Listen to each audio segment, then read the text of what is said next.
سارے جائز تعلقات ہیں، لیکن اگر تم ان چیزوں کو نہیں چھوڑ سکتے، ہمارے لیے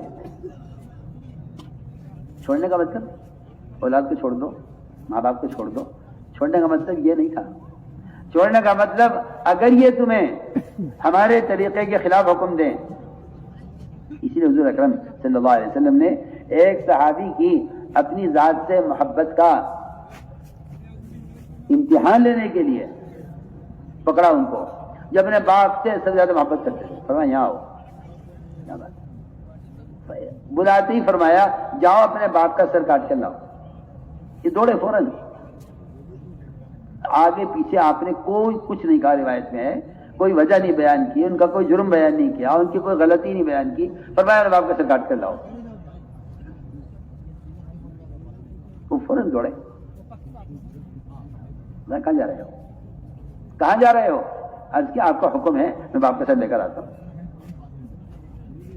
آپ نے فرمایا ہم رشتوں کو کاٹنے کے لیے نہیں آئے، رشتوں کو جوڑنے کے لیے آئے، ہم تو صرف یہ دیکھنا چاہتے تھے کہ محبت ہم سے زیادہ ہے یا باپ سے زیادہ ہے۔ آپ سوچیے، جو نبی کے طریقے پر، جو نبی کا حکم پر، جو نبی کا حکم پر باپ کا سر لانے کو دوڑ رہا ہے، اگر اس کا باپ اس کو کسی سنت سے منع کرے،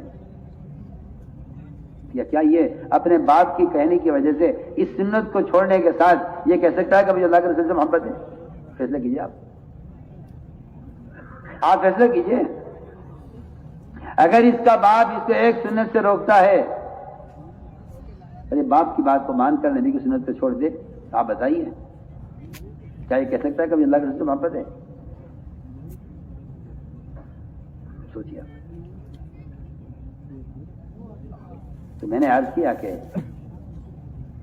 یہ رکاوٹیں ہیں، ان رکاوٹوں سے نمٹنے کے لیے کیا دیا گیا تھا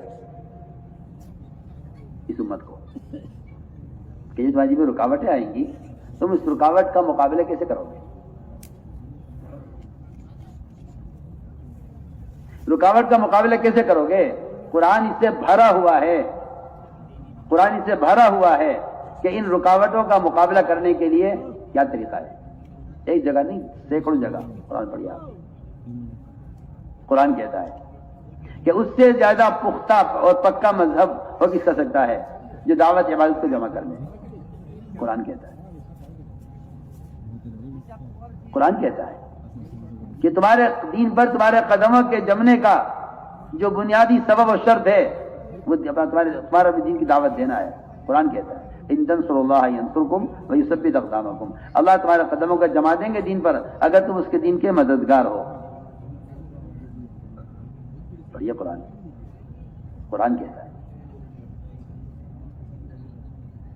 ومن احسن قولا ممن دعا الی اللہ وعمل صالحا، اس سے زیادہ پختہ مذہب ہو کس کا سکتا ہے جو دعوت بات کو جمع کر کے کہے کہ میں مسلمان ہوں۔ انہیں مسلمین کا مطلب یہ نہیں ہے کہ میں کوئی کسی قوم کا تعارف کرا رہا ہوں کہ میں مسلمان قوم میں سے ہوں، یا میں کوئی اپنی آئی ڈی سے دکھا رہا ہوں کہ میں مسلمان ہوں، نہیں، کہ میں اتباع سنت سے آپ کو بتانا چاہتا ہوں کہ میں مسلمان ہوں۔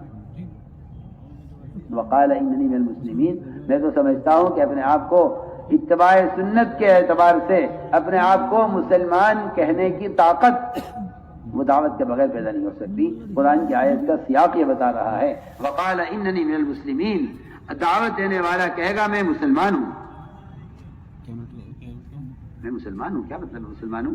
کہ میں اپنے اسلام کو چھپا نہیں سکتا، اپنے اسلام کو چھپا نہیں سکتا۔ لوگ اپنے اسلام کو چھپاتے ہیں، کہے سے لوگ اپنے اسلام کو چھپاتے ہیں خلاف سنت طریقوں سے، کیونکہ اسلام کیا، اسلام کا تعارف اتباع سنت کے بغیر نہیں ہو سکتا۔ آپ نماز پڑھیں، روزہ رکھیں، حج کریں، زکات دیں، یہ اسلام کے تعارف کے لیے کافی نہیں ہے۔ اسلام کا تعارف اتباع سنت کے بغیر نہیں ہو سکتا۔ قرآن کہہ رہا ہے اس آیت میں وقال اننی من المسلمین، کہ اپنے آپ کو مسلمان ظاہر کرنے کی طاقت جو پیدا ہوگی وہ دعوت سے پیدا ہوگی۔ قرآن کہہ رہا ہے، اس لیے ہم نے عرض کیا کہ اس بات پر غور کیجئے کہ بے شمار ایسی روایتیں ہیں اور بے شمار قرآن کی آیتیں ہیں اور بے شمار واقعات ہیں جس میں صحابہ کرام نے بعض والوں کو یہ طریقہ سکھلایا ہے کہ مسلمان کے دین پر قائم رہنے اور رکاوٹوں کے ہٹنے کے لیے دعوت شرط ہے. دعوت شرط ہے. جتنی صحابہ کرام کے ساتھ غیر مددیں آئی ہیں ان ساری غیر مدد آنے کا جو بنیادی سبب ہے وہ دعوت اللہ ہے. اس لیے کہ قرآن نے شرط لگائی ہے ان تنصر اللہ ینصرکم. سارے باطل نظام کے مقابلے میں ہم مسلمان کی مدد دعوت کی شرط پر کریں گے. میں آیت کا ترجمہ کر رہا ہوں. مسلمان کی مدد دعوت کی شرط کرو. اور یہ آپ ذہن سے نکال دیجئے کہ دین کی دعوت لکھ کر بھیجی جا سکتی ہے اور دین کی دعوت اخبار رسائل سے بھی چلائی جا سکتی ہے. اور دین کی دعوت دینے کے لیے کیا ضروری ہے پھرنا؟ جی ہاں، آج کل تو ایک عجیب خیال پیدا ہوا ہے لوگوں میں کہ دین کی دعوت کے لیے پھرنے کی کیا ضرورت ہے. دین کی دعوت دینے کے لیے پھرنے کی کیا ضرورت ہے جب بات پہنچانے کے ذرائع موجود ہیں. اور میں عرض کرنا چاہتا ہوں کہ عبادت اور تعلیم اور دعوت یہ تین ایسے فریضے ہیں جو بالواسطہ ادا نہیں ہو سکتے. بالواسطہ ادا نہیں ہو سکتے. نماز کوئی ذریعہ نہیں نماز کے ادا کرنے کا سوائے آپ کے بدن کے استعمال. کوئی ذریعہ نہیں ہے امت کو دین کی تعلیم دینے کا سوائے آپ کے بدن کے استعمال کے. اور میں کہنا چاہتا ہوں تیسری بات کہ کوئی ذریعہ نہیں دین کی بات کے امت تک پہنچانے کا سوائے آپ کے بدن کے استعمال کے، سوائے نقل و حرکت. آپ غور کیجیے. آپ صلی اللہ علیہ وسلم نے اگر بادشاہوں کو دعوت دی ہے تو آپ نے بادشاہوں کو دعوت ڈاک سے نہیں بھیجی ہے. کوئی ڈاک سے نہیں بھیج دی. کوئی ایک آدمی پکڑ کے جائے گا جب بھائی خط فلاں کو دیا دین کی دعوت پہنچا دیں گے اس کو. نہیں، آپ نے بادشاہوں کو دعوت دی ہے اور آپ نے جماعت بنا کر خط جماعت کے ساتھ روانہ کیا ہے. خط بطور ثبوت کے تھا کہ ہماری طرف سے آ رہا ہے اور جماعت بطور دعوت اور بطور اقامہ حجت کے ہے کہ اس کے بغیر اقامہ حجت نہیں ہوتا. خود جا کر دعوت ہو. اس زمانے میں مسلمان کہتا ہے پھرنے کی کیا ضرورت ہے. حالانکہ اس زمانے میں کافر نے کہا تھا آپ صلی اللہ علیہ وسلم سے کہ آپ کو اپنی دعوت کے لے کے پھرنے کی کیا ضرورت ہے. آپ اپنی جگہ بیٹھیے، آپ کا دین بہت اچھا ہے، مانتے ہیں، آپ بیٹھیے اپنی جگہ. جو آپ کا دین سیکھنا چاہے گا آپ کے پاس آئے گا. خود پڑھیے، آپ روایت پڑھیے نا، پورا قصہ پڑھیے. آپ صلی اللہ علیہ وسلم دعوت دینے گئے، صحابہ بیٹھے ہوئے تھے، صحابہ کے ساتھ کچھ کفار بیٹھے ہوئے تھے. آپ نے دعوت دی، صحابہ کو بھی دی. کفار نے کہا آپ دعوت دینے کے لیے یہاں کیوں آئے؟ آپ وہاں بیٹھیے اپنی جگہ پر، آپ پھرا مت کریں. مجھے حیرت اس زمانے کے مسلمانوں پر جو ایک کافر کہتا تھا پھرنے کی کیا ضرورت ہے، آج مسلمان کہتا ہے پھرنے کی کیا ضرورت ہے. آپ سوچیے بھی کیا کہہ رہا. نفر دعوت کا قوام ہے.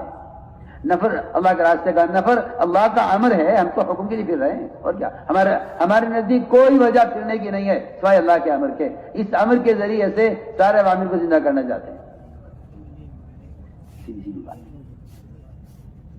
ہم تو اللہ کا حکم پورا کر رہے ہیں پھر کر خود جا کر دعوت دو، اللہ کا امر ہے. اس لیے آپ صلی اللہ علیہ وسلم نے دین کی دعوت کو ڈاک سے نہیں بھیجا اور اپنے رسائل کو آپ نے ڈاک سے نہیں بھیجا. آپ نے اپنے رسائل صحابہ کی جماعتیں بنا کر ان جماعتوں کو بھیجا ہے خط دے کر. دیکھ لیجیے شجاع بن وہب جماعت افراد آپ کے ساتھ جو ہیں اور بھی تھے، گئی ہے بادشاہ کو دعوت دی، کسرا کو دعوت دی جا کر. کسرا نے آپ کا خط پھاڑ دیا. شجاع بن وہب اس منظر کو دیکھ کر وہیں سے واپس ہو گئے. کسرا نے حکم دیا کہ جس نے ہمیں خط لکھا ہے ان کو گرفتار کیا جائے. بازان جو یمن کا گورنر تھا اس کو حکم دیا کہ جاؤ محمد صلی اللہ علیہ وسلم کو نعوذ باللہ گرفتار کر کے لاؤ. انہیں ہمیں خط کیوں لکھا ہے اور ہمارا نام پہلے، ہمارا نام بعد میں، نام پہلے کیوں لکھا ہے؟ ان کو گرفتار کیا جائے. روایت میں ہے کہ بازان جو یمن کا گورنر تھا اس کے کہنے پر 2 فوجی وہاں سے بھیجے گئے. وہ سیدھے طائف پہنچے. پہلے طائف والوں سے کہا کہ بھائی ہم تو ان کو گرفتار کرنے کے لیے آئے. طائف والے بڑے خوش ہو گئے کہ بڑی سپر طاقت ان کے مقابلے پر آ گئی ہے, اب تو ہم آرام سے بیٹھیں گے, اب تو کس طرح ان کے مقابلے پر آ گیا, اب یہ کہاں رہیں گے. انہیں پتہ ہی نہیں ہے معاملے کی کہ اللہ رب العزت جو قدرت اور قوت والے ہیں وہ ان کی مدد میں ہیں. ٹھیک ہے, جو اللہ کا منکر ہوتا ہے وہ اس کی قدرت کا منکر ہوتا ہے. وہ تو جو اللہ کی ذات پر ایمان نہیں رکھتے وہ مادی طاقتوں سے متاثر ہوتے ہیں کہ یہ کر دیں گے, یہ کر دیں گے, وہ یہ کر دیں گے. بالکل نہیں, سیدھی سیدھی بات ہے کہ جنہیں اللہ کی ذات کریم میں تاثر ہوتا ہے, جن کے دل میں اللہ کا تاثر ہوتا ہے, وہ مخلوق سے متاثر نہیں ہوا کرتے. اور یہ تاثر ہمارے آپ کے دلوں میں جو بیٹھا ہوا ہے نا باطل طاقتوں کا, اس کی خدا کی قسم صرف ایک وجہ ہے کہ ہم اخبار پڑھتے ہیں اور ان کے تذکرے کرتے ہیں. قرآن پڑھ کر اللہ کی قوت, اس کی طاقت اور اس کے نظام ملائکہ کے تو تذکرے کرتے نہیں ہیں. اخبار پڑھتے ہیں اور مادی طاقت اور اہل طاقت اور ان قوتوں کے کو جو لیے بیٹھے ہیں مکڑی کے جالے, ہم ان کے تذکرے کرتے ہیں. یہ ہمارے دلوں کے اندر اس کی نحوست ہے جس کی وجہ سے ہمارا دین پر چلنے کی طاقت اور اس کی ضرورت ختم ہوئی ہے. کیونکہ ہمارے درمیان تذکرے ان شیاطین کے تذکرے ہیں جن کو اللہ دنیا میں دے کر نمٹانا چاہتے ہیں.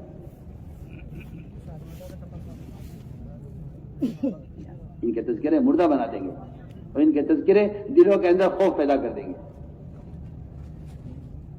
چنانچہ بڑے خوش ہوئے طائف کے کفار کہ اب تو سپر طاقت ان کے مقابلے پر آ گئی ہے. اب یہ کہاں مٹھی بھر رہ گئے مدینے میں, یثرب میں کھانے پینے کو ویسے ان کے پاس نہیں ہے, کوئی طاقت انہیں بنائی نہیں ہے اپنی. انہوں نے بڑی آؤ بھگت کی, بڑا ان کے استقبال کیا, پھر ان کو روانہ کیا مدینے کی طرف. وہاں پہنچے دونوں فوجی, آپ صلی اللہ علیہ وسلم کے یہاں پہنچے, فرمایا دیکھو دو آدمی آئے ہیں, آئے تو ہیں ہمیں گرفتار کرنے کے لیے بادشاہ کی طرف سے, ان کو رات کو آرام کراؤ, ان کو رات کو, اللہ اکبر, انہیں آرام کراؤ. آپ چاہتے دونوں کو قتل کر دیتے نا, کیا بات ہے, ہمیں تم گرفتار کرنے آئے ہو, دونوں کو قتل کر دیتے, کوئی کیا کر دیتا. لیکن نبی کا طریقہ یہ نہیں ہے. نبی کا طریقہ اپنے مقابل کو قتل کرنا نہیں ہے.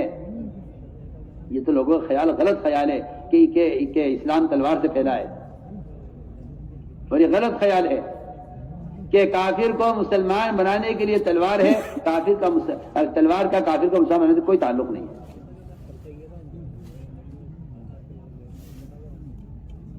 اللہ غریق رحمت کرے.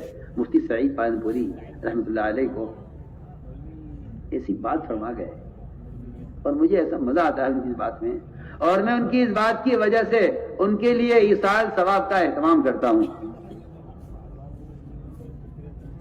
اور تم سے درخواست کرتا ہوں. ایسی بات کیا گیا.